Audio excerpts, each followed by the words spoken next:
தமிழ்நாடு அரசியல் களத்துல கடந்த சில மாதங்களாக விடுதலை சிறுத்தைகள் கட்சி தொடர்ந்து பேசுபொருளாகி வருகிறது. விடுதலை சிறுத்தைகள் கட்சியிலிருந்து அண்மையில விலகிய ஆதவ் அர்ஜுனா ஆட்சியிலும் அதிகாரத்திலும் கூட்டணி கட்சிகளுக்கு பங்கு வேண்டும் என கேட்டது, திமுக அரசை மன்னராட்சி என்று விமர்சித்தது, திருமாவளவன் மது ஒழிப்பு மாநாட்டுக்கு அதிமுகவை அழைத்தது என தொடர்ந்து விசிகாவை சுற்றி பல்வேறு நிகழ்வுகள் நடைபெற்றுக் கொண்டிருக்கிறது.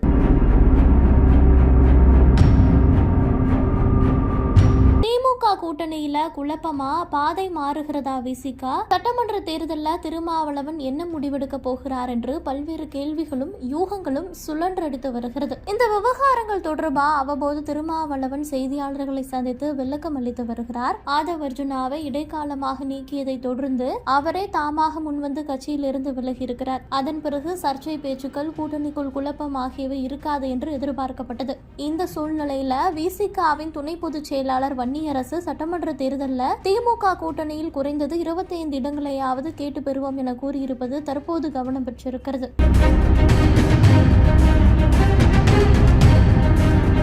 தனியார் தொலைக்காட்சிக்கு அவர் அளித்த பேட்டியில சட்டமன்றத்தில் இரட்டை இலக்கத்தில் நுழைய வேண்டும் என்பதே விசிக நிர்வாகிகள் மற்றும் அடிநிலை தொண்டர்களின் எண்ணமாக இருக்கிறது என தெரிவித்திருக்கிறார். இதனால கூடுதல் இடங்களை திமுக கூட்டணியில் கேட்டுப்பெற திட்டமிட்டிருக்கிறோம். தமிழ்நாட்டை பாதுகாக்கக்கூடிய, தமிழர்களை பாதுகாக்கக்கூடிய, சனாதனத்தை தீவிரமாக எதிர்க்கக்கூடிய கட்சியாக விசிக விளங்குகிறது. அம்பேத்கர், பெரியார் கருத்துக்களை வலிமையாக முன்னெடுக்கிற பேரியக்கமாக விசிக இருக்கிறது. இதனால விசிகாவுக்கு குறைந்தது 25 தொகுதிகள் தர வேண்டும் என்பது என்னை போன்ற அடிநிலை தொண்டர்களின் விருப்பமாக இருக்கிறது. ஆனால் தலைவர் தான் இறுதி முடிவெடுப்பார். எங்கள் விருப்பத்தை அவரிடம் கட்டாயம் தெரிவிப்போம் அப்படின்னு சொல்லியிருக்கிறாரு.